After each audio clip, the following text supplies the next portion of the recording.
The ranger already knew how this conversation would end. It is 5:47 a.m. on a July morning at the South Rim trailhead. The air is still cool, almost deceiving, and the canyon below sits in deep purple shadow.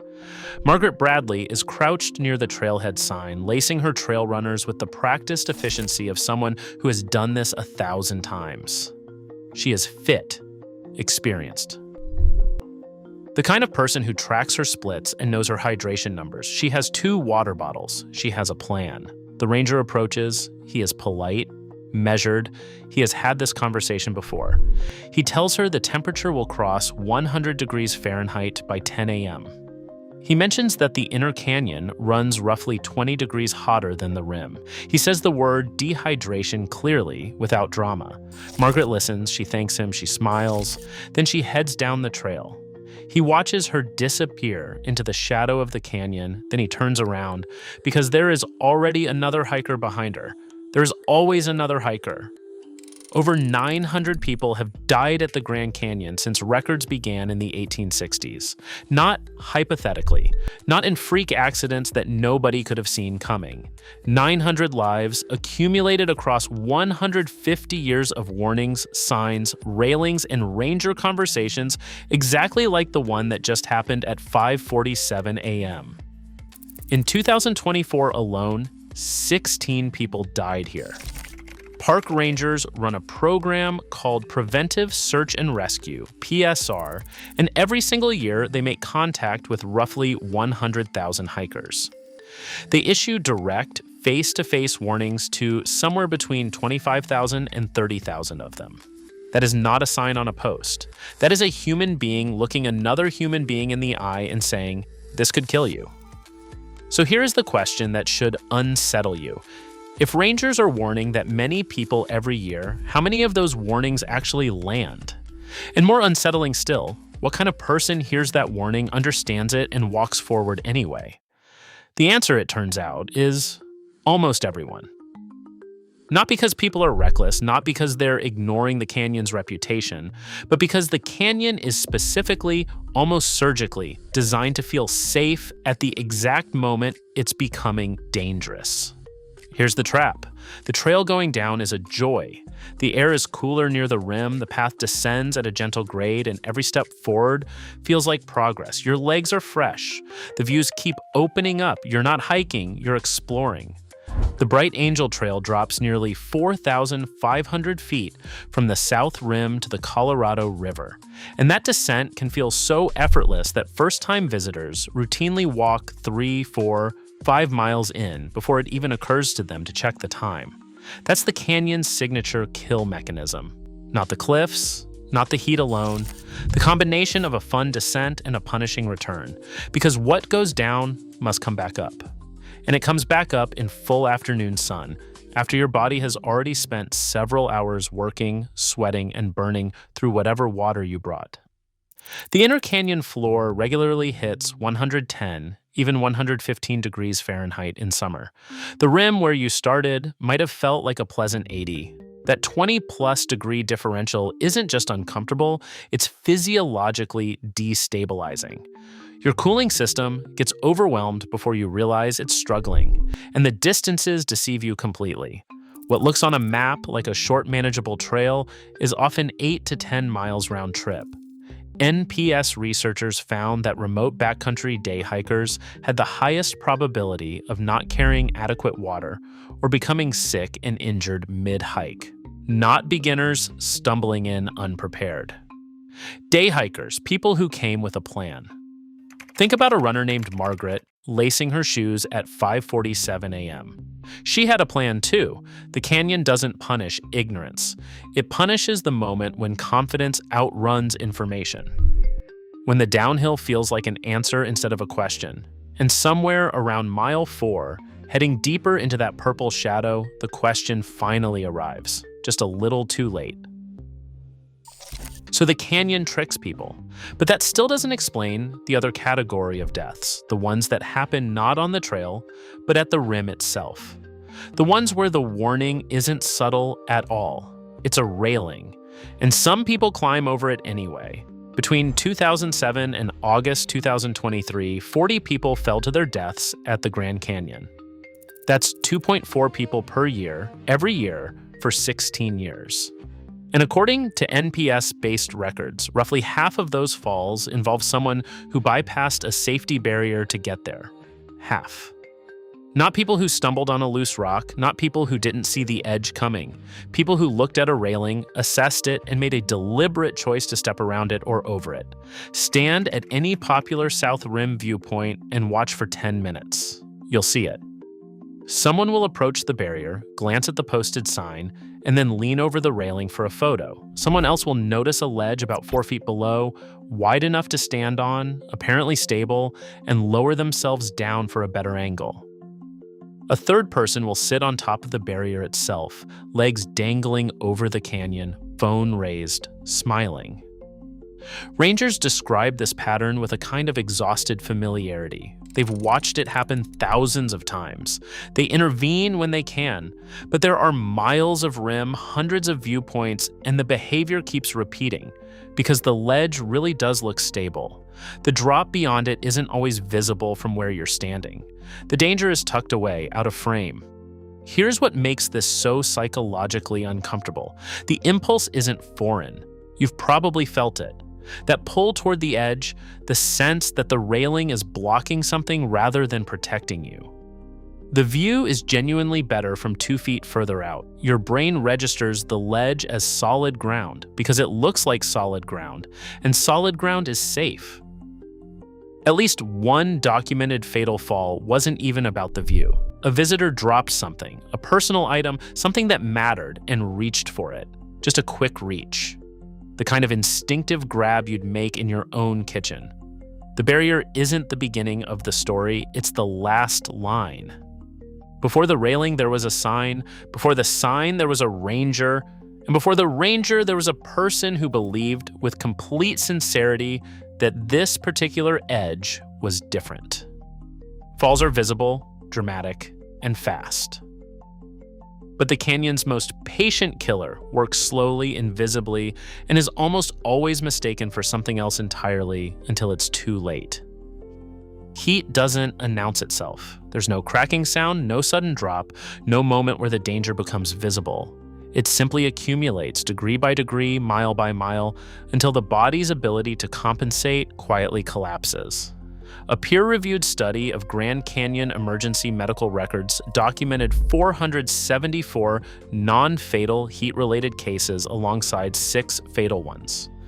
6 deaths out of 480 incidents sounds like reasonable odds until you understand what separates the two groups. All 6 who died were hikers, not elderly tourists on a rim walk, not people who wandered off a parking lot. Hikers, people who came prepared, who had water, who had shoes, who had a destination in mind. Margaret Bradley was one of them. Fit, by any reasonable standard, a runner. Someone who understood pace and effort and hydration in a way that most people never bothered to learn. She wasn't cavalier. She was, by every conventional measure, exactly the kind of person who should survive a canyon hike. But the canyon operates on different math than the human body expects. In 2004, a runner attempted a 27-mile effort through the canyon, beginning after sunrise, when the cool morning window was already narrowing. The autopsy ruled the cause of death as dehydration due to environmental heat exposure. 27 miles after sunrise. Those 2 details tell the whole story of a miscalculation that wasn't reckless, it was optimistic. Sarah Beadle ran out of water. Heat exhaustion followed. She didn't survive. A 57-year-old woman in July 2023 set out on an 8-mile hike in the Two-Up area. 8 miles, a distance that millions of people walk every weekend without incident. She became unconscious on the trail and was later pronounced dead. The NPS, in its official statement afterward, listed the risks explicitly: heat exhaustion, heat stroke, HYPO, and death. That word, hyponatremia, is worth pausing on because it reveals something almost cruel about how the canyon punishes even the correction. Hyponatremia is what happens when you drink too much water without enough electrolytes. Your sodium levels drop, your cells swell. The symptoms, confusion, nausea, headache, look almost identical to dehydration. Some hikers warned repeatedly about not drinking enough respond by drinking too much of the wrong thing. The canyon punishes under preparation, and then it punishes over correction. In 2014, emergency crews handled 1,600 search and rescue calls in a single year. One NPS report from a separate period documented 300 heat-related incidents and 5 heat deaths, not across a decade, but within a single reporting window. These aren't outliers, this is the baseline. And here is the cruel part. The park knows all of this, rangers know it. The NPS has campaigns, signs, guides, and direct conversations with tens of thousands of hikers every year. So why does the number keep climbing? Because knowing and feeling aren't the same thing. The Grand Canyon's heat kills. Hike Smart campaign is genuinely good public health work. Researchers tracked it. It reached most day-use hikers. It demonstrably changed the behavior of the majority of them. That's not nothing. That's thousands of people who turned back earlier, drank more water, started before dawn instead of after. Real lives, quietly saved by a poster and a pamphlet. But the majority is not everyone.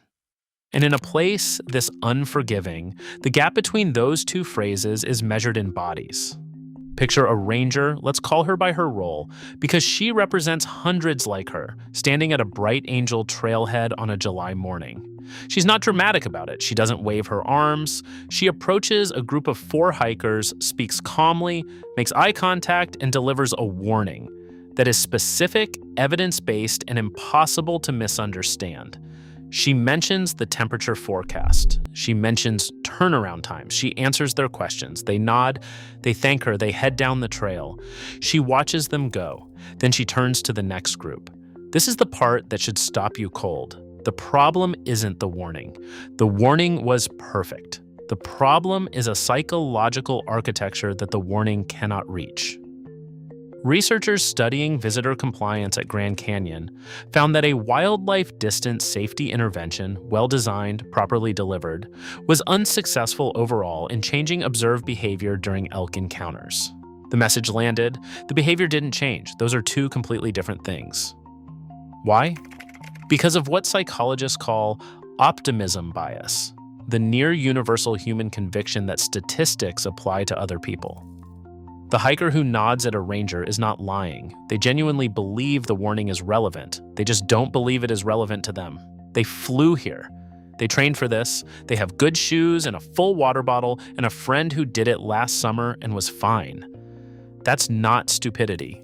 That's the sunk cost of a long trip colliding with the social momentum of a group and the canyon's own staggering beauty working against every instinct toward caution. It looks magnificent, not murderous. And magnificence, it turns out, is one of the most effective ways to disable fear. So here's a question worth sitting with. Have you ever been warned about something specific by someone credible, clearly to your face, and walked forward anyway? Because most of us have. And that's exactly what makes this harder to solve than it looks. Which brings us back to the title of this video and to the word Karen. Because the real story here is more uncomfortable than a caricature. It's not about one type of person, it's about a type of moment, and almost anyone can have it. It says those people, entitled, dismissive, loud, are the ones who die at the Grand Canyon, not hikers, not runners, not careful planners with good gear and genuine respect for the landscape. Those people. And the moment you accept that framing, you've handed yourself the most dangerous thing the canyon can give you, the belief that you're in a different category. But the data doesn't build that wall. The data tears it down. The documented deaths at the Grand Canyon span every demographic the researchers bothered to track. A 27-year-old hiker in 1989, a fit runner in her prime in 2004, a 57-year-old woman on an 8-mile trail in July 2023, Margaret Bradley, who tracked her splits and knew her hydration numbers, Sarah Beadle, who simply ran out of water. None of these people fit a caricature. None of them were performing arrogance for an audience. They were doing what capable people do, making reasonable calculations in a place where reasonable calculations routinely fall short. Here's the broader picture because it matters. Over 900 people have died at the Grand Canyon since records began in the 1860s. But before you let that number harden into something that feels like a pattern of recklessness, consider this. An estimated 355 to 379 of those deaths came from aviation disasters.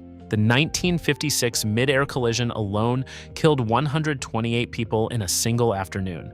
They weren't ignoring warnings, they were passengers. Which means the visitor ignoring warning story, while real, applies to a specific and smaller subset of that total. The canyon is genuinely dangerous in ways that have nothing to do with attitude. And that specificity matters because it collapses the comfortable story. The Karen framing implies a correctable personality flaw. Fix the arrogance, save the hiker. But the actual pattern doesn't respond to that fix, because the actual pattern isn't about arrogance. It's about the cognitive gap between knowing a place is dangerous and feeling it in your legs, in your gut, in the moment when the trail still feels easy and the sun is still bearable and the worst case scenario still feels like something that happens to someone else. That gap doesn't belong to one demographic, it belongs to the human brain. If you've been watching this and thinking about the psychology of how warnings fail, not just here but everywhere, subscribe to this channel, not for the videos themselves, but to be part of a community that looks at dangerous situations honestly, without the comfortable distance of a label. And here's a question worth leaving in the comments. Has there ever been a moment where someone warned you about something specific, a risk, a decision, a direction you were heading, and you heard them completely, understood them completely, and went forward anyway? What made you do it? Because that answer is closer to the canyon's real story than any caricature ever could be. So if it's not a personality problem, and it's not a stupidity problem, what is it? And more importantly, is there actually a way to survive it? The ranger will be back at that trailhead tomorrow morning. Same conversation, same cool air, same purple shadow in the canyon below, same practiced politeness as he approaches the next hiker who has a plan, good shoes, a water bottle, and complete confidence in their own preparation. He'll have that conversation roughly 25,000 more times this season. Most of those hikers will adjust. They'll turn back earlier than they planned, drink more than they thought they needed, start before dawn instead of after. Real decisions quietly made that never become a story because nothing went wrong. A few won't adjust, and the canyon won't notice either way. That's the thing about a place that operates by physics rather than fairness. It doesn't grade on effort. It doesn't reward good intentions or punish bad attitudes. It simply applies the same conditions to everyone who descends into it, the heat, the elevation, the distance back up, and waits to see what each person brought with them. John Wesley Powell first mapped this canyon in 1969, running the Colorado River through terrain that had no name on any American map. He did it with one arm, having lost the other at Shiloh. He understood, in the way that only direct experience teaches, that the canyon's scale defeats the human imagination before it defeats the human body. You cannot look at it from the rim and accurately feel how far down it goes. The eye adjusts, the brain compensates, and the gap between what you see and what is actually there becomes the most dangerous distance in the park. That gap is still there. It will be there tomorrow and the day after. So here's what the canyon has been asking, quietly, for 150 years, not whether you're fit enough or experienced enough or prepared enough. It's asking whether you're honest enough, honest about the limits of what you know, honest about the difference between confidence and information, honest about the fact that the one piece of gear almost everyone brings and almost no one stress tests before the descent is the belief that they're the exception. The canyon doesn't need you to be afraid of it. It needs you to be honest about what you don't know. And that brings us all the way back to 5:47 a.m., to Margaret lacing her shoes in the cool air, and to the ranger who already knew how the conversation would end. He wasn't wrong about her. He wasn't wrong about the heat or the distance or the math of what the afternoon would demand. He was right about all of it. The warning was accurate. The information was complete. What it couldn't do, what no warning has ever been able to do, was make her feel the miles she hadn't walked yet, or the sun that hadn't risen yet, or the weight of the return that hadn't started yet. That's the canyon's oldest and most reliable advantage over every person who descends into it. The danger is always somewhere ahead of where you are, and it never looks like danger from where you're standing. The ranger knew that. He turned around, and behind him there was already another hiker. There's always another hiker.